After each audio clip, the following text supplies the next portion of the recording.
Hello, St. John's. Happy Eastertide to you. Christ is risen. What an interesting Easter we just had. We couldn't be together, and yet it was meaningful in its own unique way. I can tell you at the Atique home, we cast the live service at the National Cathedral up on our large screen TV, and I turned up the volume up to the max and just wanted to feel like I was in the National Cathedral. I was singing at the top of my voice.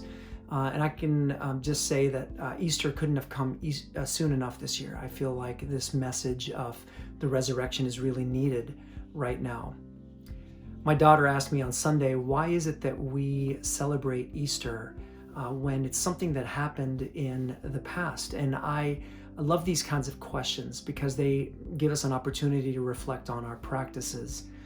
And I want to say that the celebrations of the church and the way that we remember these feasts and these very important things that we do, like the Eucharist every Sunday, they go back to really one word and one concept that we get in the New Testament. It's this word that Jesus uses in Luke when he breaks bread with his disciples and he says, "Do this in remembrance of me."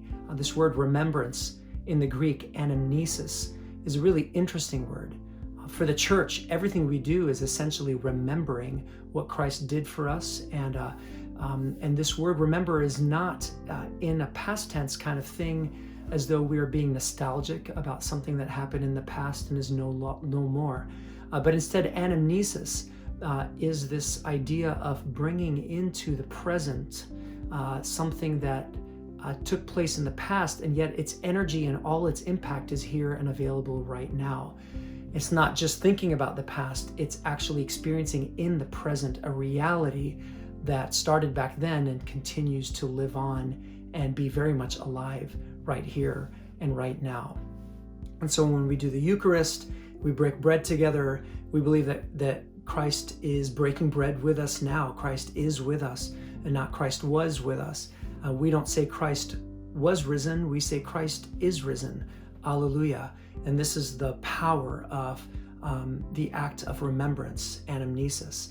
And an example that I can give you of this, an illustration, is whenever I find myself having a conversation with someone and the question comes up, where were you on 9/11, 2001?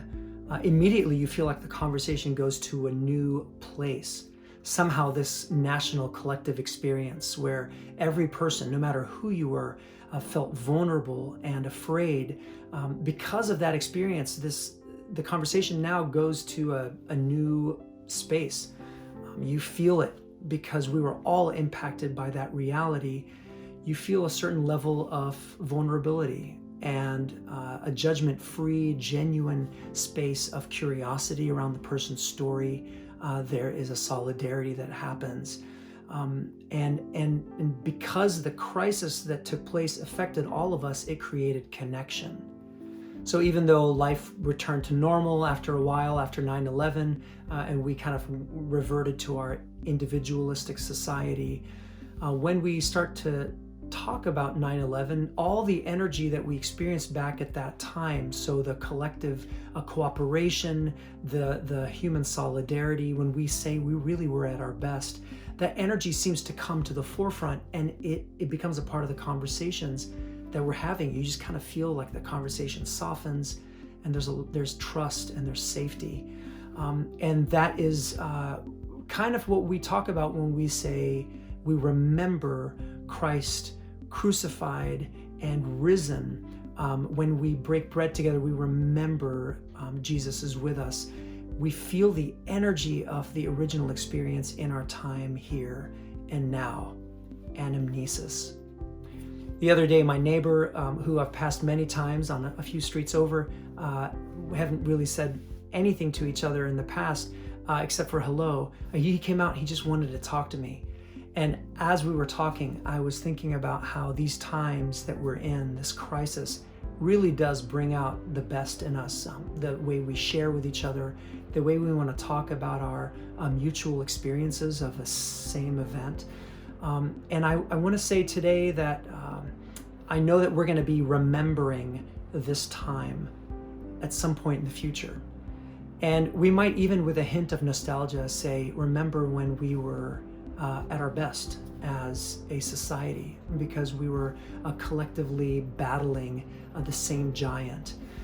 And so maybe today we can hold on to this resurrection message, that in the midst of all that we're experiencing and all of the mess, really there are hints of beauty and resurrection, even just in the way that we are treating each other now.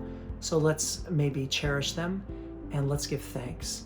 And may the resurrection spirit be with you today, and may you feel its power, not as a past event, but as a current reality.